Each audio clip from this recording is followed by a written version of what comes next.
Welcome to Website and TV.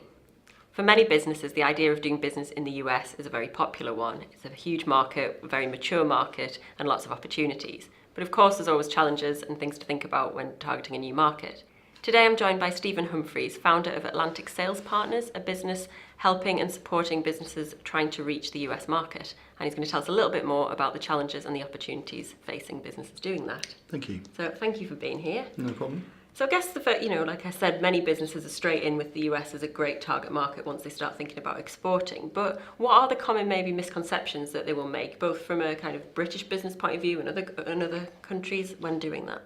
So I think the biggest misconception people make is that it is the same. I think people assume that we all speak the same language when actually it's very, very different.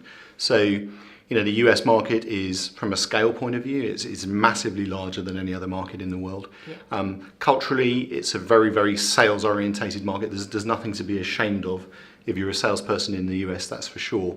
And I think it can be pushy and it can be aggressive. But it can also be quite cliquey as well. I mean, people tend to, Americans are patriotic. They will always buy a US solution, I think, if they can. And you can also find that distribution networks are controlled by a small number of people. So, it can be quite difficult to get into those sectors sometimes. So just to kind of pick up on that point, that they're patriotic, so they'll, ideally buy from a US brand. How does that impact then a kind of a non-US brand selling there? Is it, So I think it's down to the product at the end of the day. If you've got a good product, it's going to sell. And so a great example is Dyson, for example. I mean, he's done phenomenally well, and he uses his very British background to sell it, and it does work extremely well. But I think it would be a mistake to say that that's a great way of getting in there. So I think it's got to be down to the product first of all. I think if you're selling B2B, a service, something that a procurement guy will always look for is a dollar sale. He'll want to see who else have you sold it to in the US, and if you're starting out, that's going to be a problem. Okay. And then also picking up on the language aspect, because of course, we kind of all know that there are a lot of differences in British and American English, yeah. But equally we can understand each other and understand the language. But how important is a language distinction when you're actually doing business there? I don't think it's that important, because you're right, we do understand each other. I think there are certain words that prop up in business quite often that Americans have different pronunciations for. Yeah. And I think, we would always say routing, an American would say routing. And I think it's probably important to use those in an American discussion, because it just makes life a lot easier. In documents and presentations, American spelling, definitely. I mean, Microsoft Word is there to help you with that. Just switch to the American format. But really, I don't think it's as important as people make it out. But I think once you get into the habit of the thing, it's fine.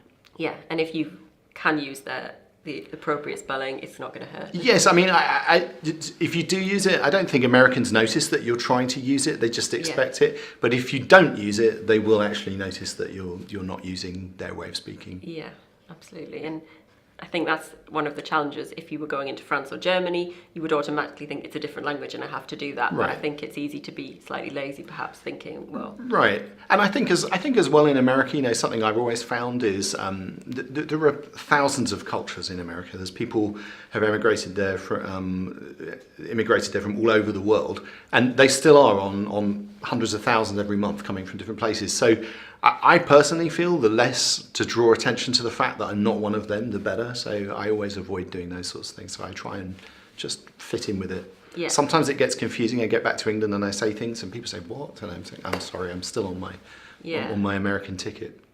So I think just drawing again on the fact you just mentioned about the fact there are people from all over the world and there's kind of a very big mix of people you get in the US. How does that impact kind of culture there and the kind of cultural aspects you need to consider when doing a marketing campaign? So something that I've learned since I've been in the US is something, and I've sort of called it cultural relevance. For me, business, particularly B2B selling, is about forming relationships and engaging with people. And people generally buy from people they like and engage with. So you've got to engage with people. The challenge is, if you are not an Indigenous American, your cultural relevance is difficult, because when we first get together with people we don't know, you tend to talk about where you were born, where you went to school, where you grew up, and then you move on to things like, particularly if you're a man, what sports teams do you follow, maybe a bit of your things like TV, movies, films and things like that. And the problem with not being American is they're completely different from what we might have as having grown up in the UK. So sometimes you can kind of feel the odd man out in a group conversation. So I think it's important to try and understand that cultural relevance as quickly as possible and just engage with it, be part of it. Okay, so definitely, make sure that you're aware of what Absolutely. whoever your audience is, what it is that they'll be interested in. Yes. And then also coming back to the geography of it, because like you say, the scale is quite vast compared to anything else. And it's not just the actual distance between places, but the fact that you've got 50 states, which are all governed differently and have different ways of working. So what kind of challenges does that bring, and what do you need to be aware of in that sense? So the biggest challenge for a sales force in the US is the scale and its cost. So you have hubs of business around America. So you have hubs on the East Coast around New York, in the sort of Houston, Dallas area, over on the West Coast and so on. And actually moving around salespeople in that environment is very expensive from a cost point of view, and it's hugely consuming from a resource and time point of view as well. So in the UK, you can get virtually anywhere in a day and have a meeting. In the US, you might need to allow 2 days. It's going to be a night in a hotel. It's going to be some airline accommodation. So I'd always say to people, as a rule of thumb, the cost of a sales guy to you, add 60% for his expenses. It's going to cost as much as that to move him around. So how much can kind of businesses then use maybe kind of the internet and digital to help do that? Is it, to kind of bridge that gap, I guess? So it depends what you're selling. I think the internet is great. I mean, now there's a lot of companies selling into the US which are clearly not based there. And the Americans are great online buyers. So I think you can do that. I also know for a fact that there's people selling, quite complex products, software solutions and things that do it from outside of the US. And they, in many ways, if you're working in the modern world, GoToMeeting, emails, phone calls and things like that, people don't care or don't really realise where you are. So I think it is possible to do that, but you have to obviously bear in mind the same specifics about the fact that I am selling into a different market than the one that I'm perhaps used to. And what about kind of, I guess, from a logistic point of view and a kind of even legal point of view, just with the States, how different are kind of maybe some of the laws that you've got if you're exporting there, or that you need to be aware of?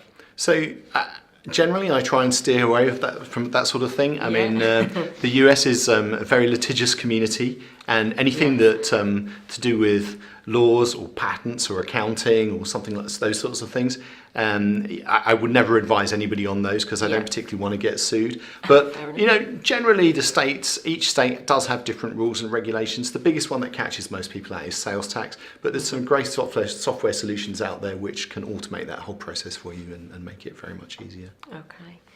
So, if you're a business, especially say you're not really already in the US, but you're thinking that that's a market that you really want to tap into, where kind of should you start when planning your strategy and developing a plan? So I always advise people to map their market. So I think the temptation of a lot of people is they know a little bit about a market. You maybe know some of the top names in there, and you dive in and try and get a meeting with Walmart or Target or something like that. I think that's a dangerous way of doing it. I think the best thing to do is to map your market as far as possible, identify everybody that's there, the sizes, the different channels that might be there, the opportunities and the trends and so on. And then once you've got a feel for it, then you can work on your entry strategy from there. Yeah, so really make sure you're understanding exactly how it's all going to play. Knowledge is king in a sales environment. You need to know as much as possible about the market and the competitors in the market that you're trying to enter. And where do you think at the moment in the US market the biggest opportunities lie? Which industries, sectors are doing particularly well? Where are there maybe gaps that could be filled? So I think the great opportunities is, for me, one of the big I mean, there are lots of opportunities, but one of the biggest opportunities for me is in the retail space. The scale of American retail distribution is huge. For someone in the UK, when you say that Walgreens, which is is probably as near as you get to the UK to a cross between a corner store and a pharmacy. You can buy most things there.